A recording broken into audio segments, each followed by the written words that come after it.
បាទសួស្តីបងប្អូនអរគ្នាក្នុងវីដេអូនេះខ្ញុំបាទមាន sample motor ជ្រៀកម៉ាក Makita លេខកូដ SP001G ដែលប្រើថ្មប្រភេទ40 V បងប្អូនអរគ្នាសម្រាប់ motor ជ្រៀកនេះប្រើផ្លែទំហំ165 មីលីម៉ែត្រកាត់បានជម្រៅ56មីលីម៉ែត្របងប្អូនអរគ្នាណាអញ្ចឹងជម្រៅអាចកាត់បានរហូតដល់56មីលីម៉ែត្រល្មមហើយសម្រាប់ motor នេះដែរគឺយើងអាចភ្ជាប់មួយបន្ទាត់បានទេបងប្អូនអរគ្នាបាទមានចង្អោរមួយដែលយើងប្រើមួយបន្ទាត់របស់ Makita ណាហើយនេះយើងសារ៉េមុំបញ្ឆិតបាទមុំបញ្ឆិតបាទហើយយើងសារ៉េកម្ពស់នៃការកាត់បងប្អូនអរគ្នាមាននឹងហើយជាប្រភេទ motor មិនប្រើខ្ជុងណាបងប្អូនអរគ្នា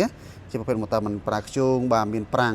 បាទហើយបងប្អូនអរគ្នាចង់សាកបាទ motor នេះឲ្យដឹងពីគុណភាពឲ្យដឹងពីកម្លាំងបងប្អូនអរគ្នាអាចតាក់ទងមកលេខទូរស័ព្ទដែលខ្ញុំដាក់ក្បែរវីដេអូឬក៏ខមមិននៅខាងក្រោមវីដេអូបងប្អូនគ្នាណាហើយតាក់ទងជាមួយកន្លែងនេះវិញគឺមានកន្លែងសារ៉េល្បឿនបាទ5លេខមានកន្លែងនេះមាន wireless សម្រាប់ភ្ជាប់ទៅជាមួយនឹង motor បូមទលីដំណើរការដោយអូតូបងប្អូនគ្នាណាហើយខាងលើនេះកុងតាក់សុវត្ថិភាពបាទនេះកុងតាក់ដំណើរការហើយនេះដៃ handle របស់វាអញ្ចឹងណាបងប្អូនគ្នាបាទហើយសម្រាប់បងប្អូនអ្នកគ្នាដែលចង់សាកបងប្អូនអ្នកគ្នាអាចតាក់ទងមកណាបងប្អូនគ្នាបាទសូមអរគុណ